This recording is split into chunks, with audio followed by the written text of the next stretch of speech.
fois de plus d'être dans cette maison qui est jeune. Nous sommes également jeunes, donc nous considérons que c'est notre maison. Et nous voulons remercier cette jeune chaîne.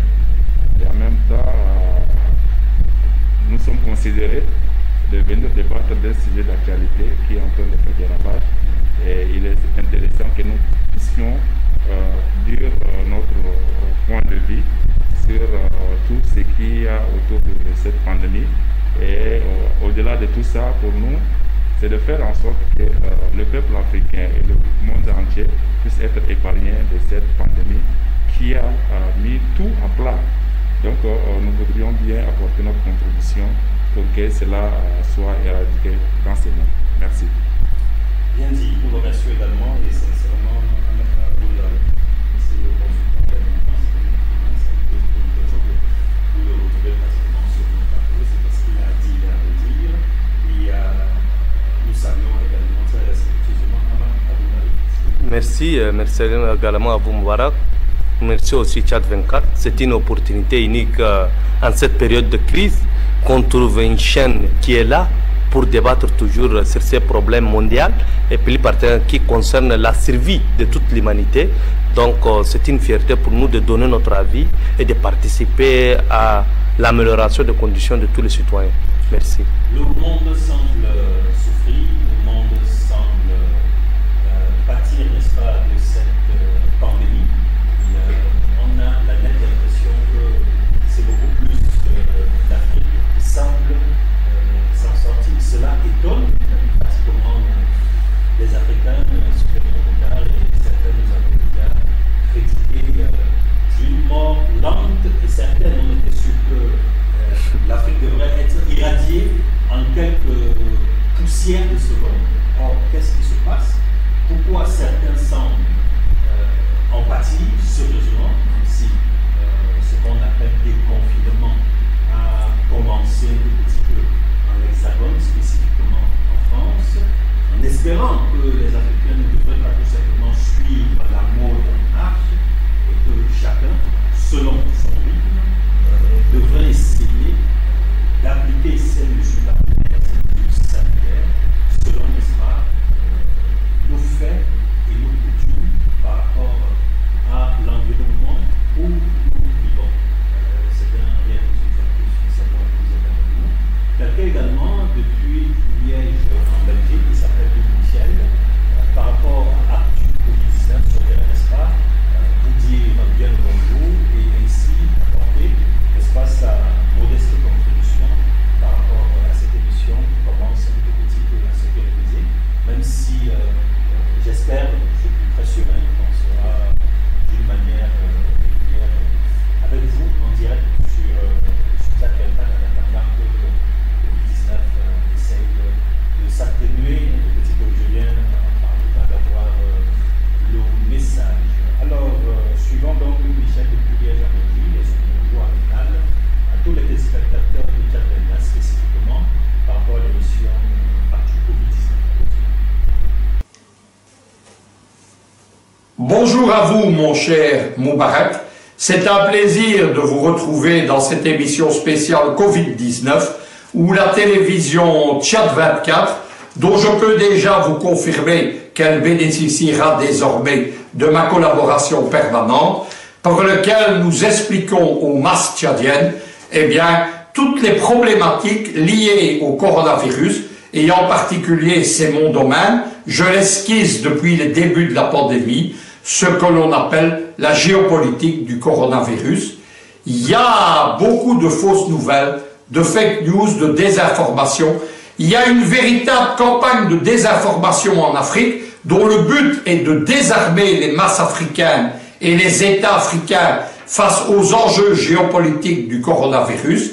Eh bien, nous allons essayer d'expliquer tout cela, d'apporter à nos téléspectateurs une information vérifiée, d'où soient non seulement interdites mais expulsées toutes les fake news, les approximations et les théories des trop nombreux charlatans qui entendent surfer sur les peurs suscitées par la pandémie.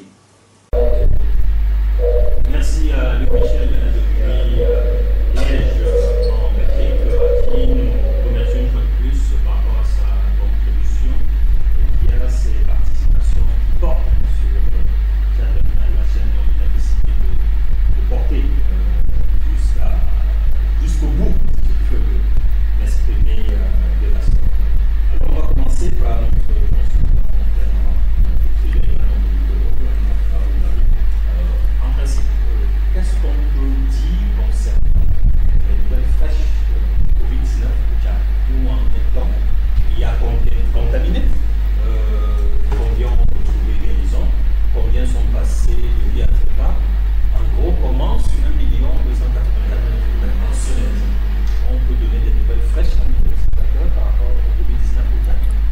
Merci. Par rapport aux autres pays de la sous-région, plus particulièrement du monde, le Tchad jusqu'à là est un peu épargné. Malgré tout ce qu'on vient de dire, Dieu merci. Même si hier le ministre a réquisitionné certains médecins pour venir travailler, au lieu de critiquer seulement comme ça, il a réquisitionné ça parce qu'on est en état d'urgence sanitaire, donc tout le pouvoir revient au ministre et donc on l'a beaucoup critiqué et c'est normal, lorsqu'on te critique, il faut changer. Et il y a eu beaucoup de critiques à l'égard aussi d'autres acteurs, mais je pense que depuis qu'on a commencé à les critiquer, ils ont commencé à changer et maintenant ils ont commencé à bien travailler et ce qui est sûr jusqu'à nos jours, hier pour aujourd'hui, on a 302 ou comme ça, et il y a une trentaine de guéris. Donc, on pense que les gens sont en train de travailler. Et hier, on a aussi reçu les cargaisons malgaches, donc sur le Covid organique. Donc, il y a encore beaucoup d'autres choses que les Tchad est en train de tenter au Cameroun ici. L'évêque de Douala, lui aussi, Monseigneur Kreda, lui aussi, il a trouvé un remède. Donc, il a guéri une centaine de millions de personnes. Donc, ces milliers de personnes qui sont guéries par le Monseigneur, 3000, voilà. Donc, 3000, c'est milliers toujours. Donc, on espère qu'il va nous aider parce qu'on est tout près ici. Et encore, il y a d'autres informations qu'au Tchad aussi, il y a des personnes qui cherchent, mais grosso modo, oui, qui cherchent et trouvent. Donc, grosso modo, même si c'est comment, avec les maigres moyens qu'on a, je pense que jusqu'à nos jours, les autorités font le maximum qu'ils le peuvent. Et donc, au Tchad, maintenant, comme on a imposé aussi le port de masque, hein, parce qu'aujourd'hui, si vous sortez, moi et toi, obligatoire. Et donc, les gens ne dorment pas. Ce qui est sûr, les ministres ne dorment pas depuis un certain moment, les médecins ne dorment pas, et donc les autres aussi commencent à apporter leur contribution à la société civile. Donc, grosso modo, moi, je pense que même si c'est comment on est en train de nous faire le maximum pour s'en sortir de cette situation. Un bloc aussi, un secteur collectif des associations et mouvements des jeunes, pas mon jeunes. Alors, Haroun Lari insiste sur le fait que les médecins ne dorment pas, ne dorment plus. Le ministère essaie de bouger, c'est pas la perfection, puisque beaucoup se plaignent. Il insiste également sur le fait que, sur le plan national, c'est pas la perfection, mais il n'y a pas péril en la demeure, comparativement à d'autres pays dans le monde, spécifiquement en Afrique.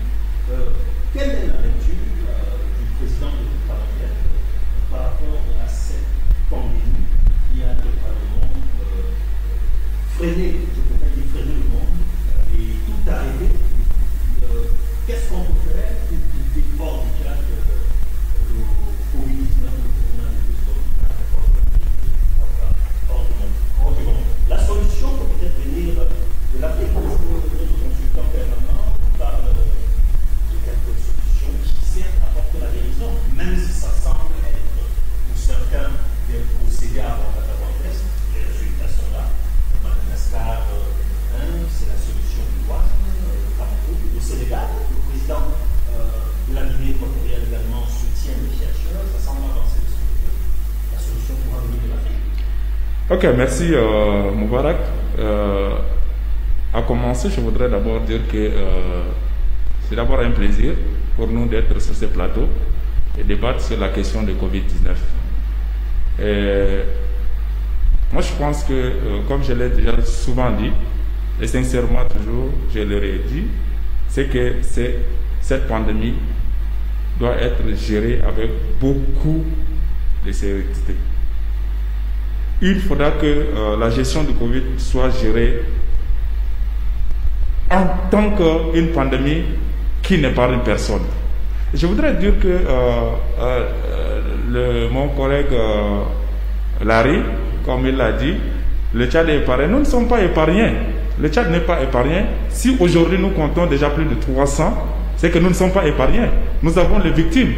Et aujourd'hui, nous ne savons pas réellement quel est le nombre exact de personnes qui sont infectées parce que nous n'avons pas réalisé de tests massifs pour connaître le nombre de personnes qui sont infectées. Le nombre de 300 et quelques. Ça, c'est là qu'on a pu tester, accès. Mais on ne sait pas réellement le nombre de ceux-là qui sont contaminés. Et je suis vraiment au regret de nous dire que cette pandémie est en train de vraiment prendre de l'ampleur parce qu'à chaque jour, on notifie des cas de contamination et des cas de décès qui va grandissant. Et donc, pour pouvoir vraiment enfreindre ou faire en sorte que cette pandémie puisse sortir hors de notre pays, je pense qu'il est très nécessaire et important que nos concitoyens puissent respecter les gestes barrières qui sont édictés par les autorités sanitaires. Ça, c'est quelque chose de très important. Dire que le ministère de la Santé, le médecin ne dorme pas, moi je dirais peut-être un peu le contraire, en ce sens que les gens se plaignent tous les jours parce qu'ils ne sont pas équipés, parce qu'ils sont exposés à cette maladie-là, parce que malades, actuellement malades, et ceux-là qui sont censés nous protéger, bien sûr, ceux-là qui sont censés nous protéger, et si eux ils sont malades, c'est que veut dire que c'est très grave, en ce sens que dès lors que nous ne sommes pas protégés, c'est un problème sérieux. Et il faut comprendre que le Tchad, c'est 1 284 000 km². Mais on se rend compte qu'on est beaucoup plus concentré ici en N'Djamena, tout en sachant que nous avons au moins 23 provinces que normalement on doit s'en occuper. Donc moi je voudrais ici lancer un appel à nos autorités pour qu'ils puissent vraiment prendre cette Covid-là au sérieux, pour ne pas que nous mourrons tous dans ces pays, parce que jusqu'à aujourd'hui, on nous dit de ne pas nous attrouper, mais vous allez vous rendre compte, en faisant un tour dans la ville, vous allez vous rendre compte que les gens s'attroupent toujours. On nous interdit de ne pas nous retrouver dans les lieux de deuil. Je vous assure que je viens tout de suite de Farsha, mais il y a les gens qui sont attroupés dans les lieux de deuil. Ce qui veut dire que les Tchadiens, certes, nous avons nos traditions, mais si aujourd'hui nous prenons des mesures, c'est pour sauver cette population-là. Mais il fallait qu'on fasse davantage de sensibilisation, comme on est en train de faire maintenant là, pour que nos concitoyens puissent prendre conscience et dire que de la gravité de cette situation, et dire que oui, c'est ça en réalité notre coutume, c'est ça en réalité notre juste. S'il y a quelque chose, on doit nécessairement se retrouver. Mais pendant cette situation-là, on est dans l'obligation de ne pas se retrouver juste pour se sauver et sauver la vie des autres. Mais malheureusement, cela est en train de continuer. Et pour moi, j'en appelle à la conscience de toute la population et la jeunesse d'être debout pour pouvoir faire le travail de sensibilisation. Et le travail de sensibilisation ne se fait pas comme on est en train de faire maintenant là seulement. Mais il faudra que ces organisations de la jeunesse là soient accompagnées par les autorités pour leur permettre de travailler de leur côté. Oui, il y a un appel qui a été lancé par le SGP pour demander à la jeunesse de pouvoir faire la sensibilisation à travers les réseaux sociaux, d'appeler la jeunesse à pouvoir travailler aux côtés de cellules de veille qui est en train de pouvoir lutter contre la pandémie. Mais est-ce que ça doit s'arrêter seulement à travers la parole? Il faudra que ces organisations de la jeunesse-là soient accompagnées. Vous avez posé une question est-ce que la solution pour la Covid pouvait venir de l'Afrique, tout en sachant que ce mal a beaucoup fait de ravages dans les pays occidentaux et bien d'autres. Et aujourd'hui, nous avons des solutions déjà en Afrique. Moi, je pense que... Des solutions qui marchent. Qui marchent bien évidemment, qui marchent en Afrique. Moi, je pense que d'abord, nous sommes tous des humains. Cette peau noire-là ne doit pas nous différencier des autres. Mais il faut aussi qu'on rappelle que l'Afrique... Ce sont les autres qui essayent de nous rabaisser par rapport à la couleur de notre peau. Que nous rappelions aussi aux autres que l'Afrique est la version de l'humanité et tout peut provenir de l'Afrique également. Si nous avons aujourd'hui une solution pour le Covid en Afrique, et plus précisément à Madagascar, et je viens d'apprendre également par votre biais qu'également le Cameroun à côté ici, il y a des solutions qui sont en train d'être trouvées. Moi je pense qu'il y a de quoi à se réjouir et il y a de quoi à vraiment soutenir ceux-là qui sont en train de faire ce travail pour qu'on puisse vraiment éradiquer cette maladie dans le monde. Mais si quelque part d'autres, au lieu d'encourager, d'autres au lieu de contribuer pour que nous ayons vraiment des remèdes qui pourra sauver le monde, et on essaie de jeter du discrédit parce que c'est un pays africain et qu'on ne voudra pas reconnaître l'identité ou l'effort fourni par les Africains, je pense que c'est une erreur très grave qu'on ne pourra pas vraiment céder. Il faudra qu'on reconnaisse l'effort fourni par l'Afrique et qu'on prenne au sérieux ce que font les Africains. Adam Ahmad Oumar, microbiologiste, merci une fois de plus de nous honorer de votre présence sur ce plateau. C'est Tchad 24 ici. Je sais également que le Tchad est bilingue et qu'a priori tu te sens à l'aise en arabe. Bon, on va se débrouiller dans le cadre de cette émission. Alors, comme ça, au premier jet, que penses-tu de ces solutions grâce à la thérapie, à la pharmacopée africaine qui, sur le terrain, donne beaucoup de résultats, mais certains continuent à minimiser cela pour mettre en exergue et en phase certains pharma ou certains big pharma au niveau international qui sont là pour des profits. Or, par exemple, Madagascar, avec ce que le Tchad a reçu comme cargaison, quelques bouteilles, voilà, en tout cas, c'est déjà un début. La solution viendra de l'Afrique, même pour sauver ceux qui en meurent et qui ont passé le temps, je vais dire, à se moquer de l'Afrique et de notre sous-développement. Merci pour cette question. Concernant ce sujet, il y a un aspect de racisme aussi dedans. Parce que nous, les Africains, nous comme tous les autres humains, nous avons notre savants, nos scientifiques sont là. Ils ont fait même pratiquement les mêmes écoles. Et c'est déjà confirmé même. Dans certains pays, comme vous avez dit, le cas de Madagascar, oui, exactement. C'est déjà confirmé. Au Sénégal aussi, il y a plusieurs Africains qui sont... Parce que les solutions viennent de l'Afrique. Là, on ne fait pas ces choses-là. Parce qu'ils sont là, ils n'ont pas trouvé de solution. Et un Africain, un bon noir, qui arrive de quelque chose là, ça ne peut pas accepter. C'est ça le problème.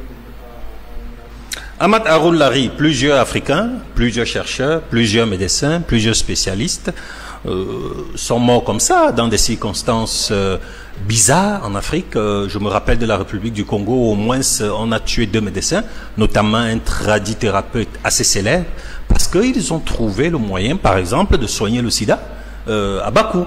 Et certains Big Pharma se sont dit qu'ils sont en train de nous, n'est-ce pas, prendre la vedette par rapport à ce qu'on va gagner comme coût en termes de... il semblerait que de l'autre côté, tout est économique.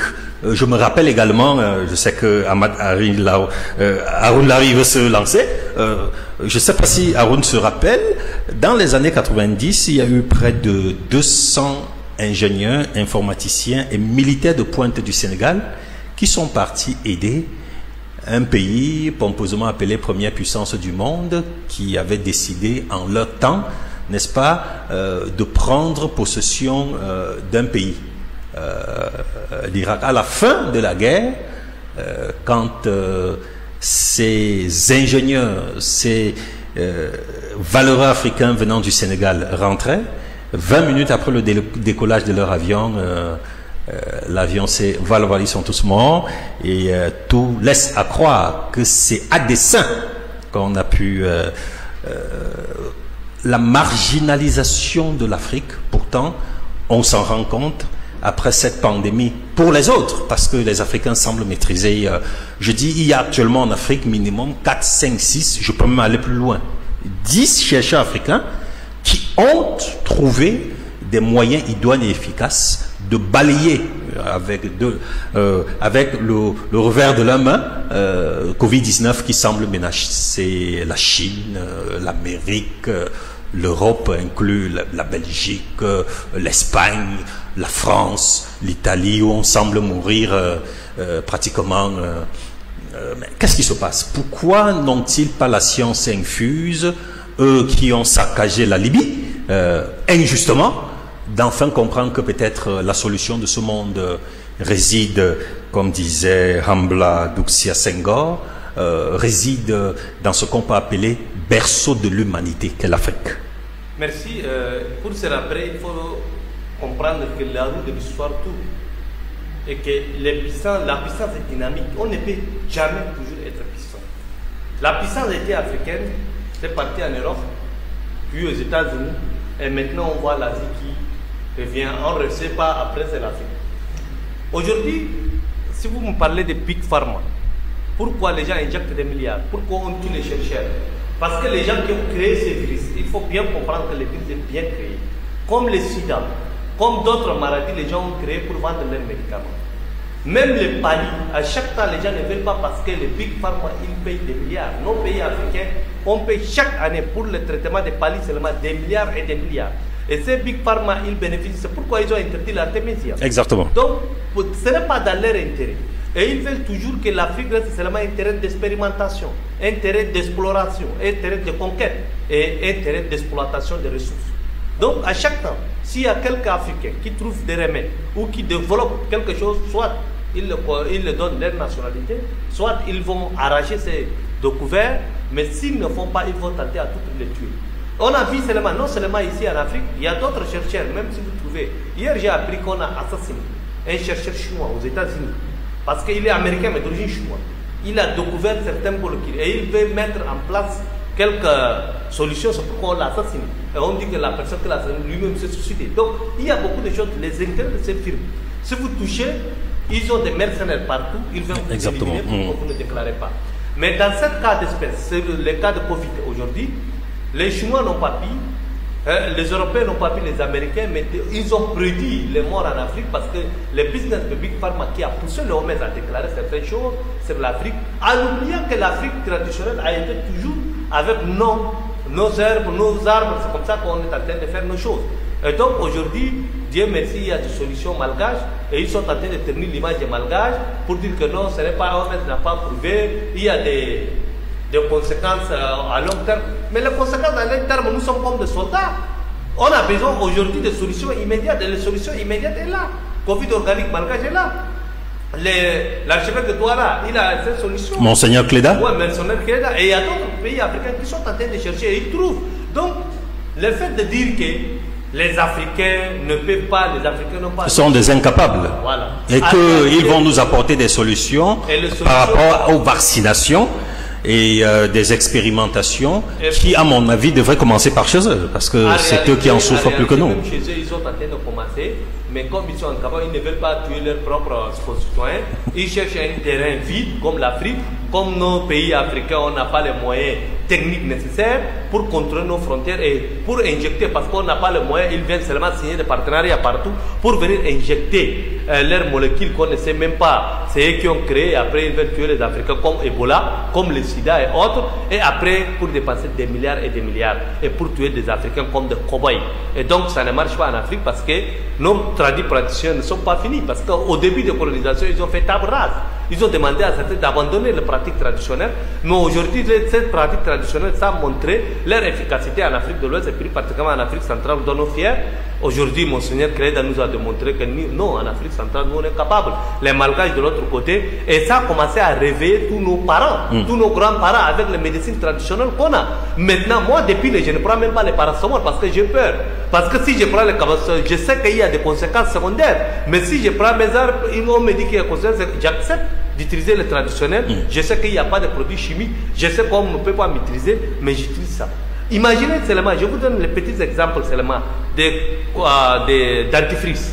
Imaginez si vous commencez à utiliser les dentifrices, vous aurez les caries dentaires. Mais si vous utilisez les swabs, vous n'aurez pas et vous gardez vos dents. Donc il y a beaucoup de choses. Moi, on a fait un pédiatrique. Si il n'y a pas de caries dentaires, est-ce qu'on va utiliser même les dentifrices? Donc c'est la même chose. On vous vend les paracétamol, les lendemain, on va vous les ferragans et chaque jour, vous ne développez que d'autres symptômes que vous ne trouvez même pas de guérison. Et après... Pour ajouter de l'eau dans ton moulin, ce sont les scientifiques canadiens et américains qui prouvent que l'utilisation du miswak est 1000 fois meilleure que l'utilisation des pâtes, des dentifrices beaucoup plus compliquées avec des... Bon bref, alors je me tourne vers Rambla Doussia Senghor. J'ai parlé de suite de la Libye, c'est pas pour rien.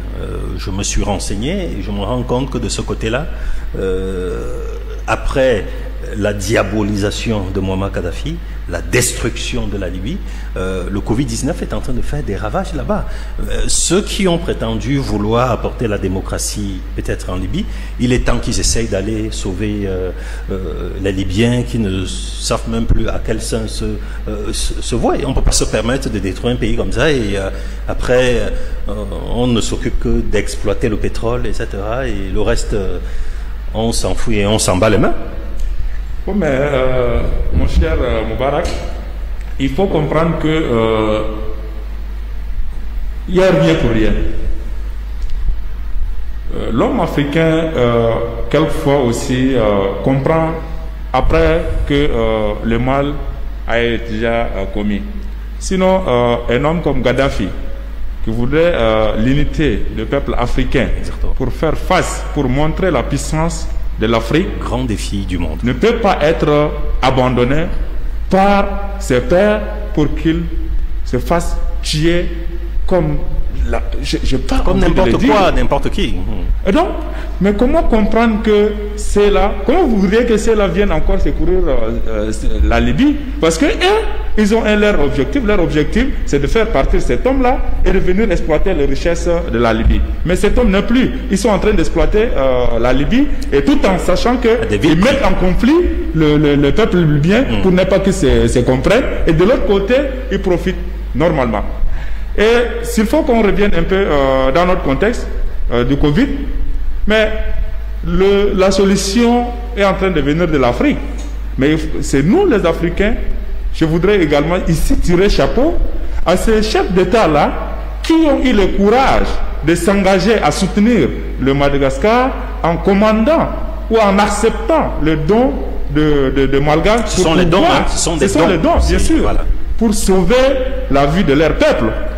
Et il y a de quoi à réunir ses forces, étant africains, faire face à une situation mondiale.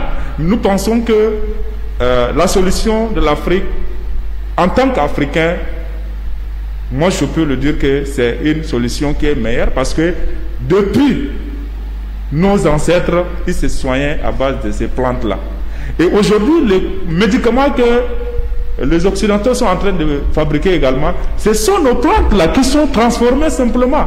Et si on ne veut pas reconnaître l'effort de l'Afrique, c'est justement parce que c'est une pandémie qui est créée, qui s'est dit créée, derrière ça il y a du pognon, comme quelqu'un l'a dit. Et donc pour ne pas qu'on puisse gâter cet intérêt-là, il faut dire non. Ce que vous avez comme solution là, en réalité, il a des effets secondaires. Mais quels sont ces effets secondaires? Moi, j'ai eu cette opportunité de suivre le président malgache aujourd'hui, parce que il était l'invité de l'Afrique. Quand on lui a posé la question sur ces produits, le Covid organique, relatifs aux effets, il dit non, mais aujourd'hui, il n'y a pas de mort en Madagascar. Aujourd'hui, les personnes qui sont en traitement se sentent bien. Il n'y a pas d'effets secondaires. Et c'est ça la preuve, parce qu'ils ont voulu la preuve. Mais la preuve est qu'aujourd'hui, il n'y a pas de cas de décès. La preuve est palpable et vivante. La preuve est palpable et vivante. Mais qu'est-ce que les gens cherchent encore derrière tout ça? Mais ils ne peuvent que s'allier pour être sauvés également, parce qu'ils ne veulent pas seulement sauver l'Afrique, mais c'est le monde qu'on est en train de vouloir sauver. Parce que c'est une pandémie mondiale. Mais pourquoi toujours jeter des discrédits sur ce qui est produit en Afrique? Je pense que l'Afrique est en train de faire, et ces efforts-là, je pense que c'est peut-être Dieu également qui est en train de prouver au monde entier que non, ce que vous considérez comme de bon à rien, c'est la preuve à un moment donné vous sauver. À quelque chose. C'est pourquoi les solutions sont en train de venir d'eux. Ce que vous ne considérez pas, ce que vous gérez comme toujours de vos préfectures, là, c'est celles-là qui peuvent vous sauver. Et voilà, la solution aujourd'hui est venue de l'Afrique. L'Africain doit être fier, et l'Africain doit se tenir debout pour dire que oui, on a trouvé une solution, et on doit tous réunir nos forces pour montrer très haut ces produits-là. Et je vais dire, le don est arrivé, mais il faudra qu'on commande maintenant. On commande maintenant pour sauver la vie de le reste, parce que la quantité qui est arrivée est insuffisante. Ne peut même peut-être pas arriver aux personnes vulnérables. Mais il faudra qu'on commande en quantité industrielle pour que toute la population, comme on est au Tchad, que toute la population tchadienne ait ça pour se sauver la vie. Merci beaucoup à Ambla Douxia Senghor, que vous connaissez probablement, président du CAMOJET, coordonnateur national des activités, du collectif des associations et mouvements des jeunes du Tchad. Je me permets, parce qu'il m'a donné l'autorisation, vous pouvez faire comme il s'appelle Barkadel Orozi Angata. Il m'a donné donc l'autorisation de lire. Quand vous postez et que je n'ai pas votre autorisation, eh bien, donc quand vous postez, permettez-moi de lire à l'antenne, comme ça je veux le faire. Barkadel Orozi Angata dit ceci: nous demandons au gouvernement d'être un peu souple en prenant des mesures d'accompagnement pour faciliter à la population de lutter contre cette pandémie. Je ne comprends pas très bien ce qu'il voulait dire. Et il continue avec ceci. J'aimerais poser une question aux spécialistes. Nous n'en avons pas sur ce plateau. Si vous êtes spécialiste, même si nous avons notre ami qui est microbiologiste, Adam Amat Oumar, mais bon, vous pouvez également nous répondre sur les réseaux sociaux. Beaucoup de spécialistes préfèrent se taire. Ils sont même pratiquement interdits, je vous le dis, de venir sur le plateau commenter, etc. De peur de frustrer ci ou ça. Or, nous disons que les téléspectateurs ont besoin de clarté et via cette communication propre et limpide. Donc, j'aimerais poser une question aux spécialistes. Dites-nous, le Tchad utilise quel genre de protocole pour guérir les personnes contaminées? Donc, voilà à peu près la préoccupation de Barkadel Orozi Angata, à qui nous disons merci de nous suivre via les réseaux sociaux, Facebook. Vous pouvez nous poser des questions si vous êtes connecté. Il y a déjà quelques personnes connectées. Donc, faites comme notre ami Barkadel Orozi Angata, qui sait si c'est vraiment intéressant et utile. On va le lire en direct avec votre permission. Alors, Adam Ahmad Oumar, est-ce que en tant que microbiologiste, il y a des contaminations par rapport au Covid-19 ou coronavirus dans la famille, dans ta famille, au quartier? Est-ce que comment ça se passe puisque nous avons des difficultés où nous aimons, nous, dans nos traditions, ici au Tchad, enterrer nos morts, et nous connaissons les dangers, surtout quand quelqu'un est atteint de cette maladie. Alors on demande aux gens de prendre certaines mesures barrières, mais bon, on refuse. Non, je suis son oncle, je suis son fils, je dois accompagner un tel jusqu'à sa dernière demeure. Est-ce qu'en tant que microbiologiste, quelles sont les sensibilisations que, en direct comme ça sur Chat 24, que notre ami Adam Amat Oumar peut apporter en direct pour que on puisse comprendre les dangers qu'il y a, et que ça fait même tellement peur que nos deuils, quand on va au deuil, on a des peurs, on a des appréhensions. D'accord. Premièrement, ici au Tchad, notre pays, au Tchad, on n'a pas assez de moyens pour faire face à cette crise en matière médicale, en matière de compétences, tout ça là. On n'a pas assez de moyens. Mais comment se fait-il que le Tchad s'en sort plus que plusieurs autres pays? Oui, ça, parce que le chiffre qu'on vient de citer, ça c'est officiel. Mais les gens qui meurent à la maison, personne ne sait. Mais ceux qui meurent à la maison, peut-être ils sont morts du palu, peut-être ils avaient l'estomac, peut-être, je ne sais pas. Il y a des cas de contamination qui se guérissent, il y a des cas de contamination silencieux aussi. Il y a des gens qui ne manifestent aucun symptôme, ils sont contaminés. Comme disait tout à l'heure camarade, on n'a pas fait notre dépistage massif pour connaître le chiffre réel de contamination. Donc maintenant, le seul moyen est le geste barrière. Le geste barrière, là, ça, le seul moyen. Parce que vous savez, le virus, c'est un micro-organisme très dangereux, très contagieux. En une minute, il va t'attaquer. Et il se développe très vite. Très rapidement. Très rapidement. Le symptôme, on l'a dit, en 24, 48, 72 heures, ça déclenche. Même, ça va provoquer des décès dans 2-3 jours. C'est une maladie très, très, très dangereuse. Et ici au Tchad, nos habitudes, on vit en famille en tout cas. On mange ensemble dans un même plat, et on discute ensemble, on dort dans une chambre, 5-6 personnes, 7 personnes dans une chambre. Donc, tout ça, là, c'est un problème. Donc, le seul conseil, il faut qu'on respecte les gestes barrières, il faut qu'on lave les mains. À chaque moment, éviter de toucher les objets, éviter de toucher le mur si vous êtes quelque part. Donc faites attention, ne mettez pas de vomir dans votre visage parce que voie de contamination, c'est par la voie buccale ou par l'autre là, le nez. C'est ça, donc on évite tout ça. Pour aller dans le sens, je pose la question à Amat Haroun-Lari, de Adam Amat Oumar, ça devient vraiment inquiétant. Nous avons nos conditions de vie ici au Tchad. Il l'a si bien dit, certains dorment, sont nombreux dans une chambre, etc. Et voilà. Comment donc ça va se passer si par exemple il y a parmi quelqu'un qui est malade et qui même peut-être ne sait pas que la personne porte le Covid-19, le Covid-19 qui nous inquiète même que le sida, pourtant le Covid-19 se soigne, on doit le dire clairement. Oui, avant. Oui. Ce qui est dangereux, les symptômes même changent. Dans certains cas, il n'y a que de diarrhée. Il n'y a pas de tout. Ni de fièvre. Il n'y a que de la diarrhée aiguë. Ouais. Comme des paludismes. Entre-temps, il y a des fièvres, parfois il y a des fièvres, parfois il y a des diarrhées.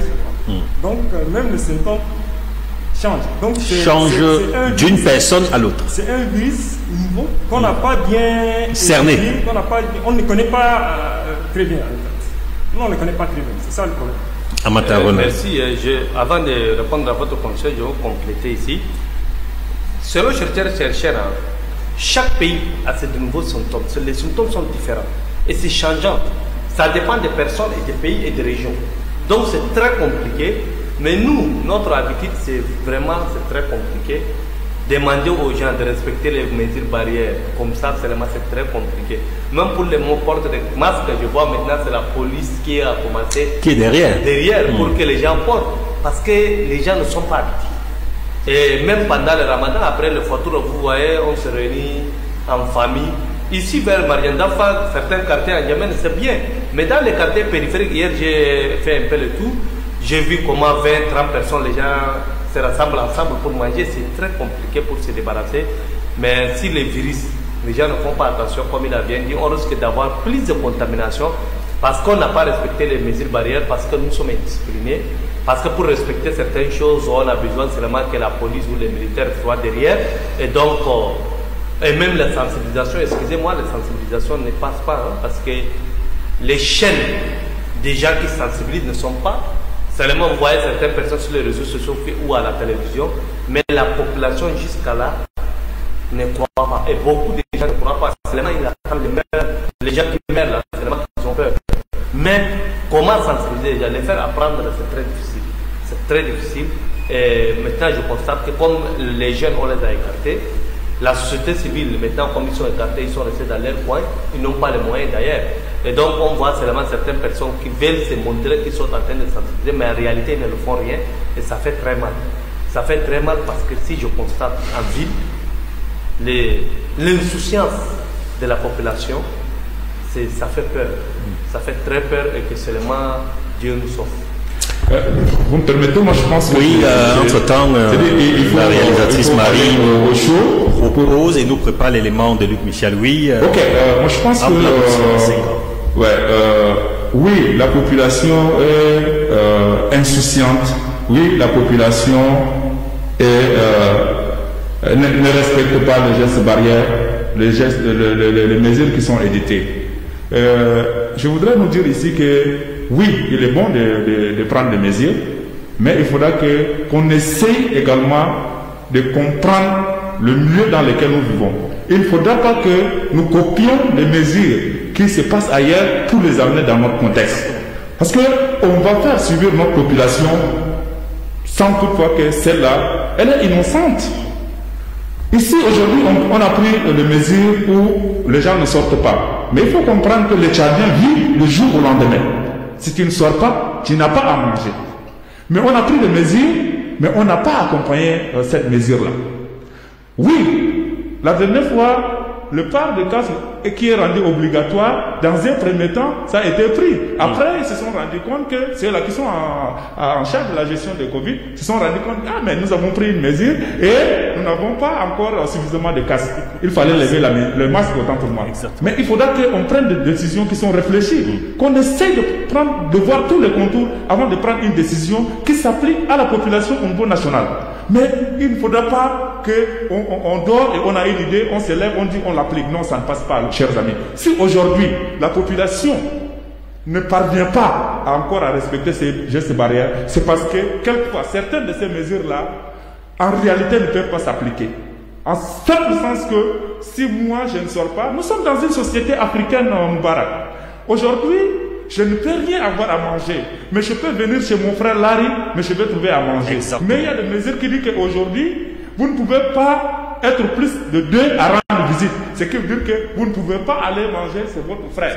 Alors que vous allez mourir. Il y a couvre-feu. Et à 20h, il y a le couvre-feu. Ce qui veut dire que, au risque de prendre des mesures irréfléchies, on risque de faire tuer les Tchadiens. Au lieu qu'ils meurent de Covid, ils vont mourir de faim. Mais il faudra qu'on accompagne cela. Oui. Le président a fait de beaux discours. Nous sommes en train d'attendre l'application, la mise en œuvre pratique de ces discours-là. Ça a déjà commencé avec mais je vous assure que nos populations sont en train de souffrir en ce sens que il y a la gestion est confiée à une fondation qui se dit Grand Cœur, qui a signé un protocole que je ne sais rien de ce qui a contenu dans ces protocoles, qui sont en train de distribuer les vivres. Moi, je me pose personnellement la question, est-ce que c'est le don de la Fondation Grand Cœur ou bien c'est le fonds alloué pour la gestion de Covid qu'on a donné à la Fondation Grand Cœur pour pouvoir distribuer à la population qui aujourd'hui, malheureusement, ne trouve pas ces dons. Et je vous assure, faites un tour dans le quartier où ils sont déjà passés.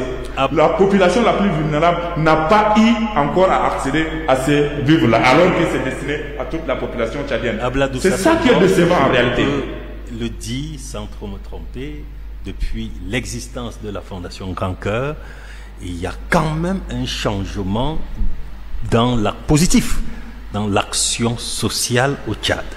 Ça se voit, c'est visible. Peut-être il y a des choses à retoucher concernant Covid-19, mais globalement, le Grand Cœur porte vraiment son nom de Grand Cœur. Je suis d'accord avec vous sur simplement peut-être un point, en ce sens qu'il y a des actions qui sont faites par Grand Cœur qui sont visibles. Mais dites-moi, où proviennent les sources de ces moyens pour pouvoir faire ces actions? Nous avons un ministère de l'action sociale qui est censé faire le travail. Est-ce que vous entendez parler de ces ministères ces derniers temps? Lesquels sont censés faire ce travail? C'est le ministère de l'action sociale. Même déjà, le ministère des Affaires sociales semblait un tout petit peu timoré. Non, mais il faudra qu'on ne crée pas les institutions pour le plaisir de les créer. La Fondation Grand Cœur, c'est une institution, comme toute autre organisation, qui peut venir au secours de la population en accompagnant le gouvernement, mais pas en utilisant le fonds du gouvernement pour pouvoir faire ce travail. Autant on a pris les prérogatives de certaines institutions pour pouvoir allouer à la Fondation Grand Cœur, mais la Fondation Grand Cœur n'est pas la seule organisation. Quelle est l'expérience qu'ils ont pour qu'on dise que oui, parmi toutes les organisations qui se trouvent au Tchad, la Fondation Grand Cœur est la mieux placée pour pouvoir faire ce travail? En tout cas, Grand Cœur est reconnu d'utilité publique au Tchad. Et là, un peu plus, je pèse mes mots. Nous allons passer de suite à l'élément de Luc Michel qui met ici en exergue, n'est-ce pas, le rôle de Madagascar et, n'est-ce pas, le Tchad qui a trouvé, via le panafricanisme, cette solution idoine-là et bien entendu les quiproquos par rapport à plusieurs malentendus concernant cette solution idoine qu'apporte l'Afrique via Madagascar, via le Cameroun, via le Sénégal, via la Guinée équatoriale, etc. Les chercheurs africains sont sur les pieds de guerre et avec des francs symboliques, on peut vaincre facilement le coronavirus virus ou alors le Covid-19. C'est un peu lent, je tiens à préciser cela aux téléspectateurs de Tchad 24, plus d'une vingtaine de minutes, mais suivez, c'est quand même intéressant, et après nous allons revenir pour retrouver nos panélistes de cet après-midi en direct de Tchad 24. Vous avez Adam Ahmad Oumar, microbiologiste chargé des relations extérieures au syndicat des enseignants du Tchad. Hambla Douxia Senghor, qui, n'est-ce pas, quand il a dit, il le dit, sans vergogne, coordonnateur national du collectif des associations et mouvement des jeunes du Tchad, Kamojed, et bien entendu Ahmad Haroun Ahmad, qu'on ne présente plus, notre consultant permanent. Eh bien, il est écrivain et politologue. Suivons Luc Michel, le panafricaniste, et nous allons vous retrouver dans une vingtaine de minutes. À tout de suite sur Tchad 24. Un grand bonjour à votre émission Covid-19. Il est très important qu'un réseau de médias panafricains s'établisse de Bruxelles jusqu'au cœur du golfe de Guinée pour défendre notre vision d'une Afrique unie, libre, digne et indépendante. Je salue toute l'équipe technique et tous les journalistes de Tchad 24 et je salue bien entendu mon collègue et ami Moubarak, grâce à qui j'ai découvert votre télévision.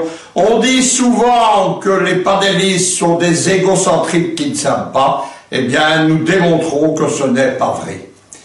Le grand événement, je dirais, non pas de la semaine, mais au cœur de cette pandémie qui frappe l'Afrique, c'est la découverte, la mise au point par Madagascar d'un remède 100% africain, le Covid Organix.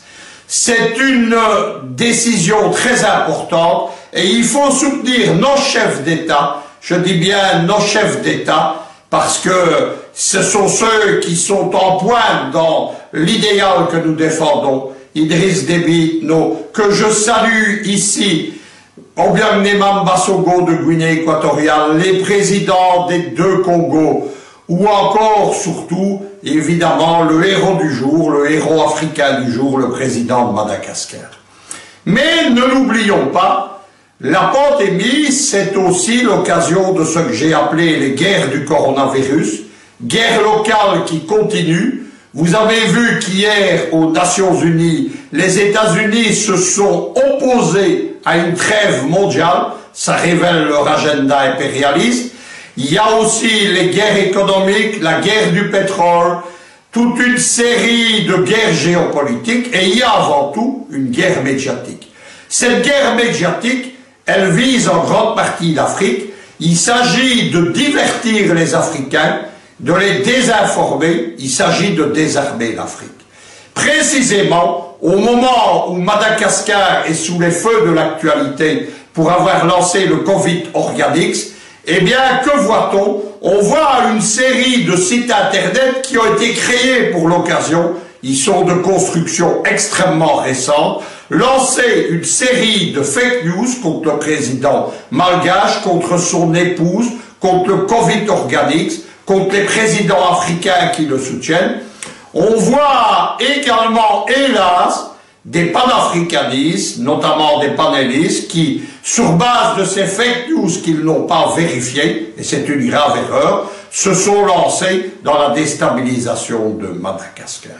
Moi, je vais vous expliquer ce qui explique. Derrière la pandémie, il y a d'un côté des chefs d'État occidentaux qui courent comme des poulets sans tête. Ils n'ont rien prévu, rien anticipé, ils ne gèrent rien, voir la question des masques en Belgique ou en France. Et ça explique d'ailleurs comment l'épidémie frappe autant l'Occident, que ce soit les États-Unis ou l'Europe. Mais parallèlement à ça, dans l'ombre, tapis, derrière eux, il y a des financiers, des laboratoires, des scientifiques, des industriels, des spécialistes des médias. Il y a aussi des politiciens de l'ombre, ceux qu'on appelle des spin doctors aux États-Unis. Eux avaient prévu. L'Occident, en effet, il faut le savoir, si ces chefs d'État ont été surpris par la pandémie, ces généraux, ces industriels, notamment les responsables des lobbies militaro-industriels n'ont pas été surpris. Il y a au moins 3 exemples d'anticipation de la pandémie. Il y a le rapport de la CIA 2005. Qu'est-ce que c'est les rapports de la CIA? C'est une série de rapports basés sur un nombre important de symposiums, de travaux et de recherches de think tank. Le but, c'est de fournir au leadership américain, pas aux présidents, mais aux généraux et aux industriels, de quoi anticiper les crises. Dans le rapport 2005, il est édité en français en livre de poche, eh bien, il y a une pandémie qui est prévue précisément en 2020. Rebelote, 2019, rapport 2019, celui-là, il est édité en livre normal, mais toujours en français. Il n'y a pas d'excuse pour ne pas les connaître. On prévoit une pandémie à partir du Bangladesh. Il faut bien la faire partir de quelque part. C'est toujours dans le tiers-monde. On l'a fait partir du Bangladesh en 2030. Il y a plus grave. En novembre 2019, il y a un think tank, la fondation Johns Hopkins, qui produit, qui réalise une simulation de pandémie, un exercice de simulation.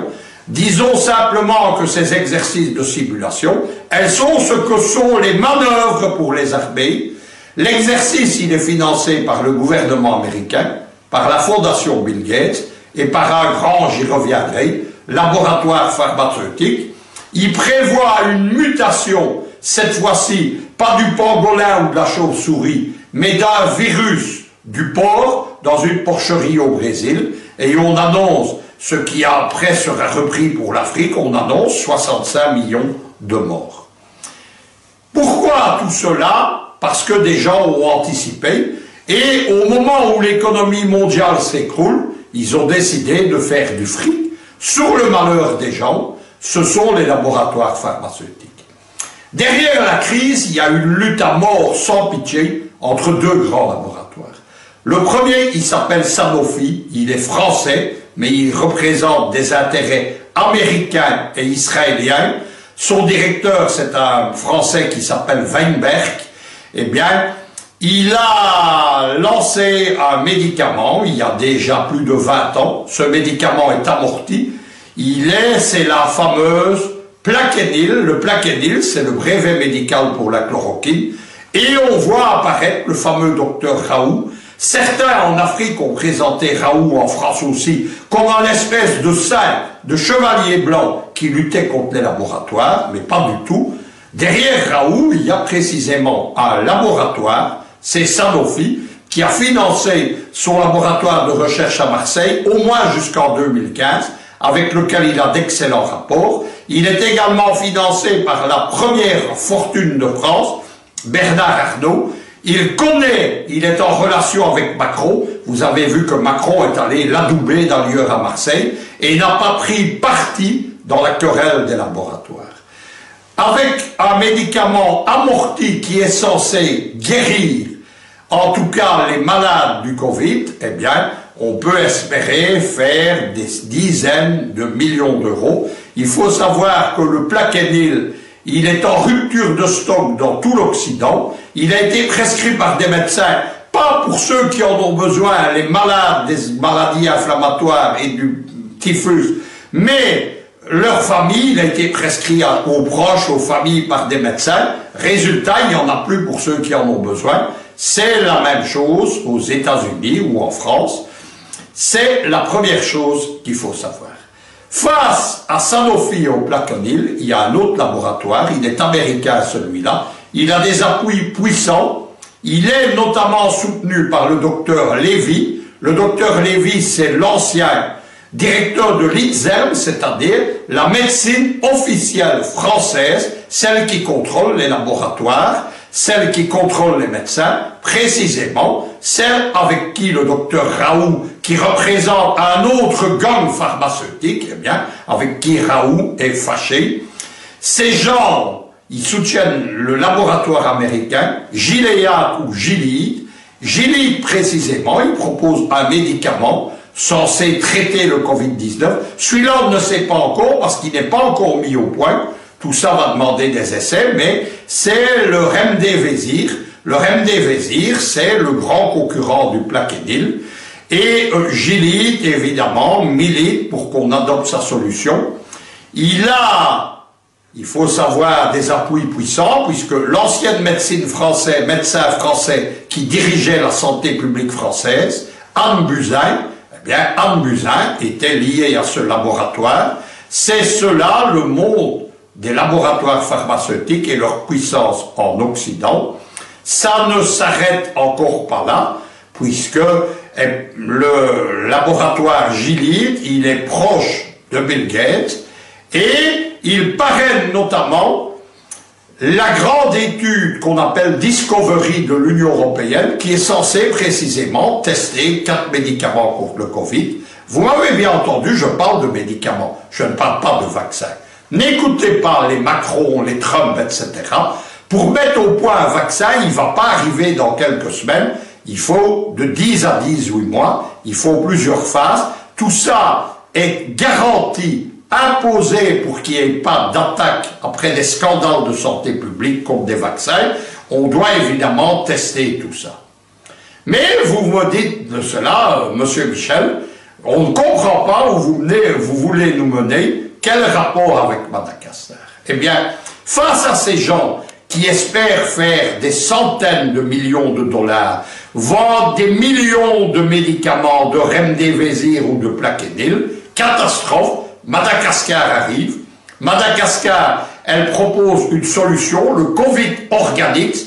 Ce Covid Organics, il n'est absolument pas le produit des molécules chimiques des laboratoires occidentaux, il est basé sur la biodiversité africaine, il ne coûte pas cher et il est distribué par Madagascar dans de nombreux pays africains à titre de don. C'est insupportable pour les financiers des laboratoires.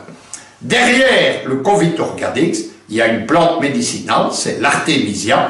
Vous devez savoir que, puisqu'on a parlé de l'hydrochloroquine et du Plaquenil, c'est un médicament contre le paludisme qui est dépassé, qui date de plusieurs décennies. Et aujourd'hui, les médicaments de pointe dans la lutte contre le paludisme, ils sont précisément basés sur des molécules chimiques issues de l'artémisia. Madagascar ne s'est pas arrêté là. Elle s'est alliée à Malabo. Malabo, il y a un chef d'État panafricaniste, un ami d'Idriss Déby Itno, c'est Obiang Nemamba Sogo. Il a créé, il y a plusieurs années, un prix Guinée équatoriale en recherche scientifique à l'UNESCO. L'UNESCO que dirige aussi un Africain, bien entendu, un Équato-Guinéen, eh bien, Agapito Bamokui. Il faut savoir que dès le début de la pandémie, les médecins africains financés par Malabo, il y a notamment des Congolais dedans, eh bien, ils ont mis au point un test de détection du Covid-19 qui ne coûte qu'1 euro par personne. Les tests européens, américains, israéliens, ils coûtent entre 30 et 50 euros pièce. C'est pas possible. On n'a même pas les moyens de les répandre dans les pays européens. Il n'y a pas de test en France, il n'y a pas de test en Belgique. Il y en a quelques-uns, mais en nombre très largement insuffisant. Il n'y a que l'Allemagne, la riche Allemagne de Mme Merkel, qui actuellement fait 500 000 tests par semaine.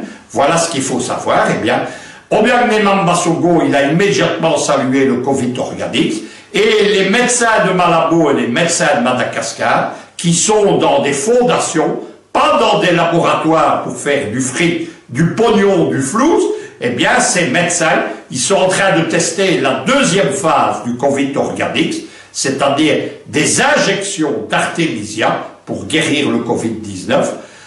C'est très important. Il ne faut pas confondre ces injections, comme l'ont fait certains imbéciles, je ne les appelle pas autrement, avec les vaccins criminels qu'un Bill Gates veut lancer dans le monde.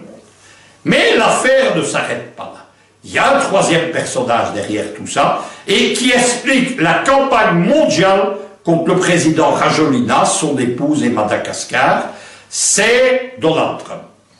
Donald Trump, vous avez vu, au début de l'épidémie, alors qu'il est incapable de faire face à celle-ci, que les États-Unis sont frappés au cœur, c'est-à-dire qu'il y a des centaines de milliers de contaminés et des dizaines de milliers de morts. Il n'y a qu'un pays plus touché que cela, c'est la Belgique à cause de l'incapacité de ses dirigeants.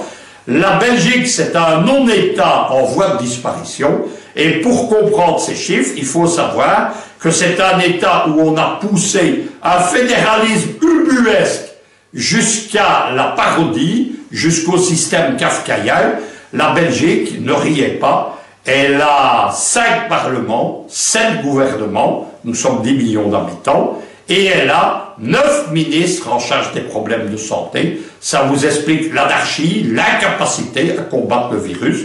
Donald Trump, c'est un autre exemple d'incapacité, mais Donald Trump, derrière tout ça, il n'oublie pas ses intérêts. C'est un milliardaire avant tout, comme le sont tous les dirigeants américains, comme le sont aujourd'hui son concurrent Joe Biden, comme l'était jadis la femme d'Obama, pas Obama lui-même, mais sa femme qui a fait fortune précisément dans la gestion des hôpitaux. Qu'est-ce que Donald Trump fait au début de l'épidémie? Il conseille aux Américains la fameuse chloroquine, le Plaquenil.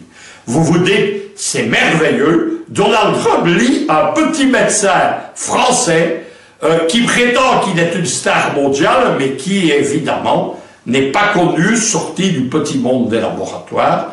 La réponse, elle n'est pas là-dedans, elle est dans le New York Times il y a quelques jours. Le New York Times révèle que Donald Trump a ce qu'il explique, des intérêts minoritaires dans le Plaquenil, dans Sanofi. Comprenez qu'il est un actionnaire minoritaire et qu'en proposant la vente du Plaquenil aux États-Unis, qui est en rupture de stock, eh bien, Donald Trump, il cherche ses intérêts financiers. Voilà ce que sont les dirigeants sans éthique et sans morale des États-Unis. Ajoutons encore une chose, il a un gendre, il s'appelle Jared Kushner. C'est l'homme qui pilote la politique israélienne de la Maison-Blanche. C'est son premier conseiller. C'est le conseiller qui pilote également la lutte contre le Covid-19. Il y a l'institution officielle de la Maison-Blanche et il y a une task force clandestine, c'est ainsi que l'appelle le New York Times, qui est dirigée par Jared Kushner. Jared Kushner, il est accusé de prise d'intérêts illégaux dans la pandémie. Il a dirigé en effet jusqu'à son entrée à la Maison-Blanche avec son frère Joshua Kushner. Il a dirigé une société spécialisée dans les assurances médicales qui s'appelle Oscar. Voilà un autre exemple de manque d'éthique et de morale. Voilà ce qu'ont évité les dirigeants africains. On a tout entendu sur les dirigeants africains, et en particulier sur les panafricanistes. C'était des dictateurs sanguinaires attachés au pouvoir. C'est des gens qui ne respectaient pas, soi-disant, les droits de l'homme et la démocratie.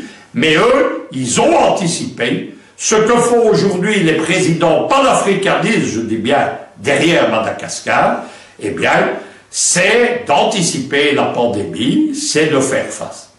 On n'en a pas terminé. Vous avez vu que Donald Trump, il mène une croisade contre l'OMS auquel on a associé Bill Gates. Il faut dire un mot rapide sur Bill Gates. Bill Gates, il est partisan d'une théorie qu'on appelle le néo-malthusianisme. Il veut réduire de moitié la population mondiale. Ce sont des gens qui pensent qu'il n'y a pas assez de ressources économiques pour faire fortune et donc que les peuples doivent diminuer. Où veut-il diminuer la population? Pas en Europe ou en Asie où elle est vieillissante, pas en Russie où elle est encore plus vieillissante. Il faut aller la diminuer, évidemment, en Afrique. En Europe, 60% de la population a plus de 65 ans. En Afrique, 60% de la population a moins de 20 ans, voire moins de 15 ans. Bill Gates mène donc une série de projets sous prétexte de vaccination qui visent à réduire la population africaine. C'est un des financiers de l'exercice de simulation qui a été mené en novembre 2019. Il s'appelait Event 201. Je l'ai dénoncé, mais l'ambassade de Chine à Paris l'a dénoncé aussi. Elle est donc financée par la fondation réalisée par la fondation John Hopkins, une ONG pro-américaine. Elle est financée par le gouvernement américain de façon bipartisane, pas Trump, mais le Congrès et le Sénat des États-Unis. Elle est financée par la fondation Bill et Melinda Gates et elle est fondée, tenez-vous bien, par le laboratoire pharmaceutique Gilead. On tourne en rond dans cette affaire. Notez la conclusion de l'ambassade de Chine. Novembre 2019, simulation, exercice, manœuvre, event 201. Fin novembre, début décembre 2019.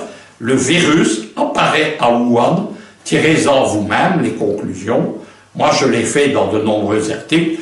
On accuse à Pékin, mais aussi à Téhéran, et des généraux soviétiques qui étaient responsables du programme de bioarmement de l'Union soviétique, ils accusent tous les États-Unis d'avoir créé et utilisé une bioarme. Il faut encore que nos téléspectateurs comprennent. En novembre 2019 toujours, on ferme en catastrophe, sans motif, le laboratoire où on produit les armes biologiques américaines à Fort Detrick. C'est une fois de plus juste avant l'épidémie de Wuhan. Bill Gates, il n'a rien à voir avec l'OMS, etc. Il faut dire un mot sur l'OMS. L'OMS, elle est soutenue par de nombreux pays africains. Elle est soutenue notamment par la plupart des ambassadeurs africains à Bruxelles, avec qui j'ai des rapports d'amitié. Que dit l'OMS? L'OMS, tout d'abord, elle est présidée par un Africain, c'est un Éthiopien. Il a été nommé à ce poste par le président éthiopien Abiy Ahmed, qui est un grand panafricaniste. Et c'est la première fois avec l'UNESCO qu'un Africain accède à un tel poste mondial, il faut le souligner. Cet homme se plaint lui-même du racisme dont il est victime au niveau international et dont l'OMS est victime depuis qu'il le préside. Que dit l'OMS du Covid Organics? Il dit, vous allez trop vite pour le vendre, mais c'est bien, il faut utiliser pour combattre la pandémie les médecines traditionnelles. Il cite la médecine africaine et la médecine chinoise. Cela aussi, on ne vous l'a pas dit. On vous a décidément beaucoup menti dans ce dossier, y compris des voix africaines qui se sont fourvoyées. C'est la réalité de ce qui se passe. C'est la raison de mon intervention ici. C'est celle de lancer un appel pour soutenir Madagascar, le président Rajolina, le Covid Organics et les présidents panafricanistes qui sont en pointe dans la diffusion en Afrique du Covid Organics. Je profite à nouveau pour souligner l'action d'Idriss Déby au Tchad, puisque vous savez que depuis samedi matin, les premières cargaisons de Covid Organics, elles ont été offertes par Madagascar, je le souligne, eh bien, elles sont arrivées au Tchad. Le Tchad va participer à ce combat africain. Il ne faut pas un euro, pas $1, pas un médicament venu des laboratoires pharmaceutiques occidentaux. Il faut utiliser la biodiversité organique africaine comme l'a fait Madagascar. Il faut une solution africaine par les Africains, pour les Africains à la pandémie. Je vous salue. Tchad 24, c'était Luc Michel, bien entendu, vous l'avez senti, hein, c'est assez... 23 minutes, oui, je vous comprends, mais il fallait peut-être suivre pour comprendre l'importance de la complexité géopolitique de ce monde qui s'oppose à tout ce qui peut provenir de l'Afrique et qui font tout pour récolter, n'est-ce pas, le fruit de leur effort. Le Covid-19, certes, en Afrique existe, mais cela peut se soigner grâce aux efforts de Madagascar. Pratiquement, ce sont des dons, c'est gratuit. Il y a également d'autres pays en Afrique. Mais la question que je vais de suite poser par rapport à ce que venait de dire Luc Michel, hein, plus de 23 minutes à Haroun Lari, notre consultant permanent, c'est la face cachée de Bill Gates, la face cachée de Donald Trump, qui propose aux Américains des médicaments dont lui-même il est actionnaire, même si ces médicaments-là ne font pas leur preuve. Et enfin, quel est le rôle de l'OMS dans tout cet amalgame, dans toutes ces cacophonies-là? Merci. Vous savez, les institutions internationales n'ont jamais résolu des problèmes. Et ils ne vont jamais résoudre des problèmes. L'OMS, comme toutes les autres institutions, ils sont mis pour servir les riches. L'OMS est là pour défendre les intérêts de ces firmes. Ils ne peuvent rien dire. Et tous ces dirigeants... Parce que justement, c'est ces firmes qui financent l'OMS. Voilà, et ces firmes, nous sommes dans un monde ultra-libéral. Pourquoi pas dire libido-libéral? Et ces mots libido-libéral, les gens ils s'en fichent. Il ne faut que les marchandises et leur propre fonds de commerce, c'est la mort. Ils s'en fichent, il n'y a pas de morale dans ça. Ils n'ont pas de morale. Et pour parvenir au pouvoir, c'est ces firmes qui financent. En Occident, par exemple, si vous voulez être candidat, c'est les firmes qui viennent en contrepartie. Pendant votre mandat, vous avez un agenda à réaliser. Et surtout dans la défense de leur intérêt. Dans la défense de leur intérêt. Le président américain Donald Trump, il n'a pas vaincu le virus, mais directement, il a proposé 3 000 milliards de dollars pour financer les entreprises. Soit disant non, après on lui dit non, si c'est comme ça, ce n'est pas tes entreprises. Mais il a financé les entreprises de ses amis. Donc c'est comme ça les choses. Ils sont là pour satisfaire les libidos de ces firmes. Et après, ils s'en fichent, même si nous, les Noirs ou Africains, là, on met. Aux États-Unis, si vous avez constaté, c'est la plupart, le Covid a tué plus de Noirs aux États-Unis. Et ça a ravagé là où il y a beaucoup de Noirs. Et donc, en réalité, ils s'en fichent. En Europe, c'est la même chose. Ces firmes qui ont amené ces dirigeants au pouvoir, ils s'en fichent de la vie de leurs concitoyens. Mais c'est les gains qui les intéressent. Et ces gains, on n'a pas de morale. Si vous croyez au moral, même les religieux, là, parfois, ils n'ont pas de morale. Combien de fois ces hommes d'affaires, ils ne font que faire des affaires de mort. Et l'affaire de mort a beaucoup d'argent. Imaginez le chloroquine, même si on va à 50 francs CFA, vous allez avoir combien? C'est 400 millions d'Américains. Dans la plupart des pays africains, les gens ont vidé les stocks. En Europe, les gens ont vidé les stocks. Et donc, du coup, ça va faire beaucoup de chiffres d'affaires. Donc, on s'en fiche, même si demain on ne gagne pas les élections, on a fait de bonnes affaires et c'est fini. Merci, soit Ahmad Haroun Lari, toujours clair et limpide dans ses propos. Hambla Douxia Senghor, coordonnateur national du collectif des associations et mouvements des jeunes du Tchad. Alors, plus de 23 minutes, qu'est-ce que, comme ça tout de go, Senghor peut nous dire par rapport aux propos assez révélateurs de Luc Michel? Ok, bon, mais par rapport à ces propos, je pense que ce sont des informations qu'on a davantage sur le rumeur qui coulait. Et si ce que ce monsieur vient d'évoquer est une réalité, je pense qu'il n'y a pas d'humanisme dans le monde. Il s'appelle Luc Michel et c'est une réalité. On n'avait pas besoin de lui pour savoir qu'il n'y a l'humanité est ainsi fait. Les Noirs ne font que subir. Et donc, derrière le Covid, mais il a bien cité des personnes qui ne font que viser leur intérêt. Et ici, on comprend maintenant pourquoi on ne veut pas reconnaître, comme nous l'avons même déjà dit dans ce débat ici, qu'on ne veut pas reconnaître l'effort de Covid organique qui est produit par le Madagascar, juste parce que ce Covid organique, on est en train de le distribuer gratuitement, c'est un don.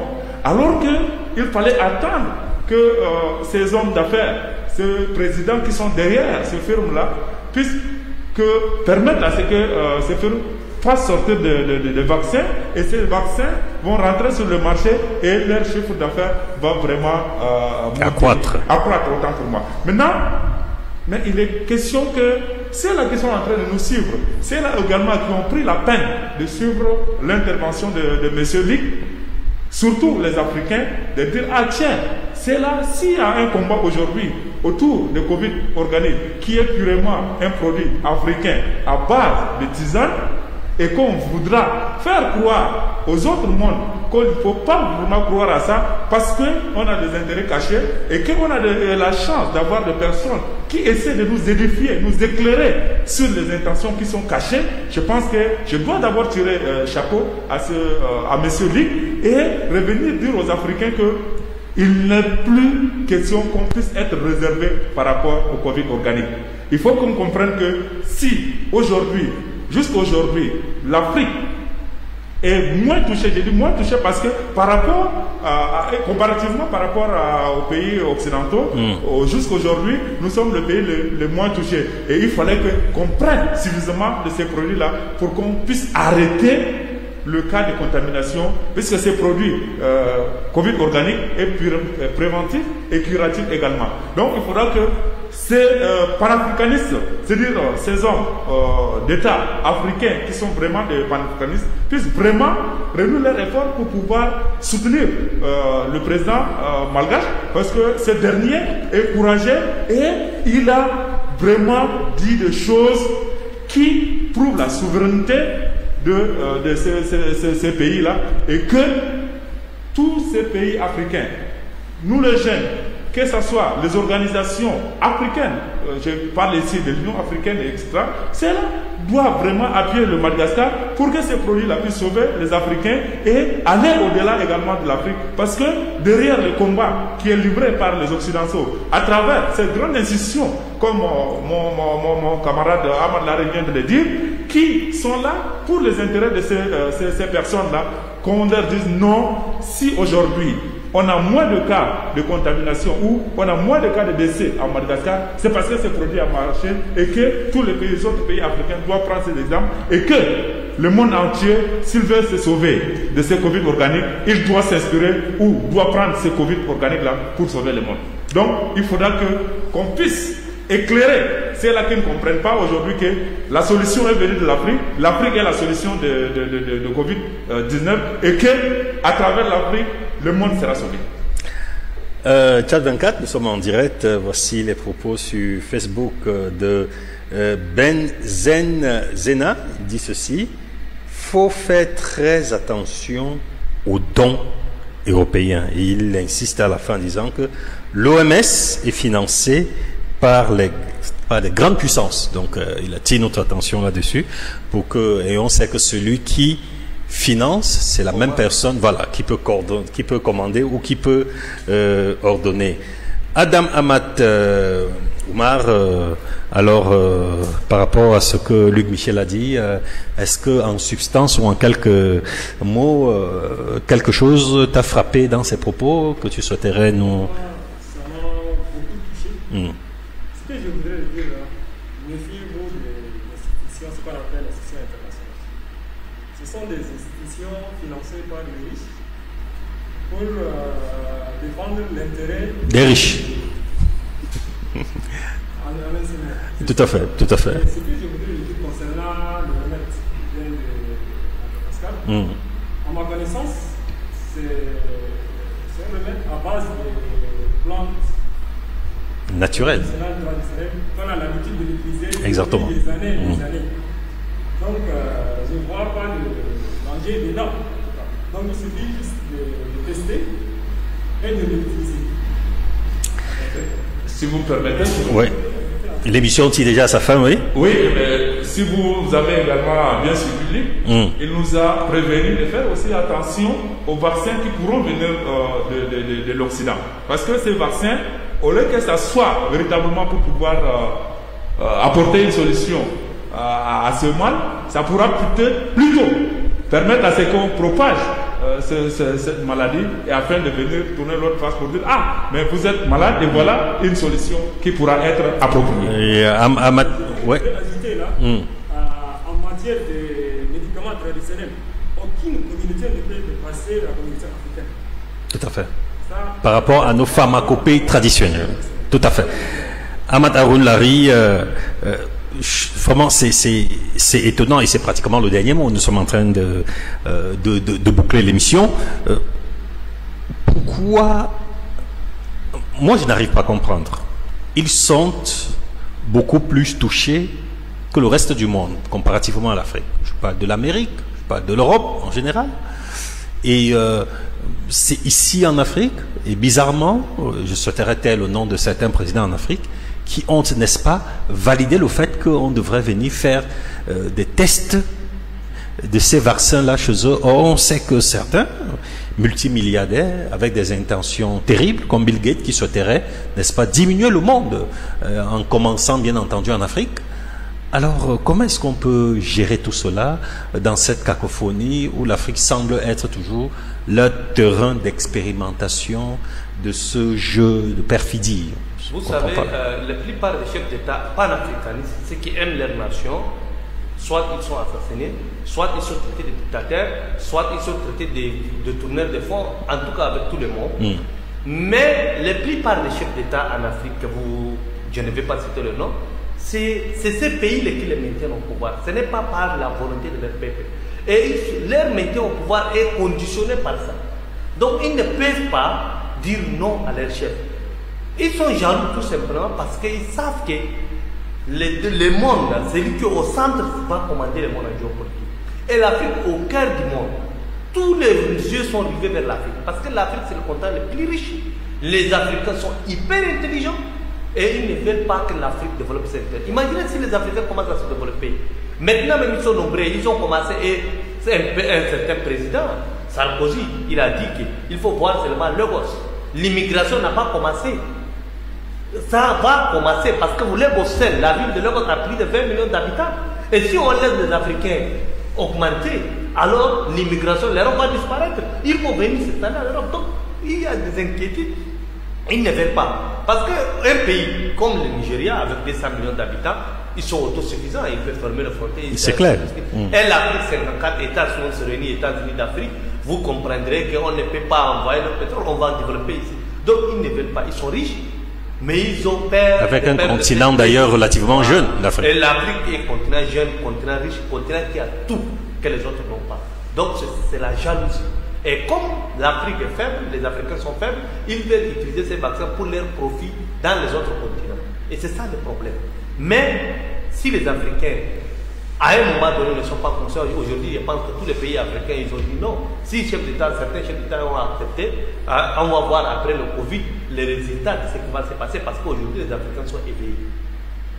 Merci beaucoup à notre consultant permanent, Amat Haroun Lari. Nous remercions également Bakader Orozi Angata qui vient de nous envoyer, bon, nous sommes déjà pratiquement à la fin de l'émission et c'est trop long, nous allons le lire prochainement. Merci de nous comprendre, hein. Bakader Orozi Angata, qui nous souhaitons beaucoup de courage par rapport au Ramadan. Nous remercions également Hambla Duxia Senghor, c'est le coordonnateur national du collectif des associations et mouvements des jeunes du Tchad, Camoged. Merci également à Adam Amat Ouma, qui d'ailleurs s'en sort brillamment bien en français. Il nous avait inquiété un peu au début. Merci pour ces efforts. Il est microbiologiste chargé des relations extérieures au syndicat des enseignants du Tchad. Ce fut un réel plaisir, chers téléspectateurs, de votre fidélité à cette émission. Nous allons raviser, si nécessaire, par rapport à d'autres émissions, auquel cas attendez peut-être que la pandémie du Covid-19 ou coronavirus ne baisse. Et, restez fidèles au programme de Tchad 24. Ce fut un plaisir. Merci à Marie, merci également à Gozator. Votre fidélité nous honore. À très vite ou à très prochainement.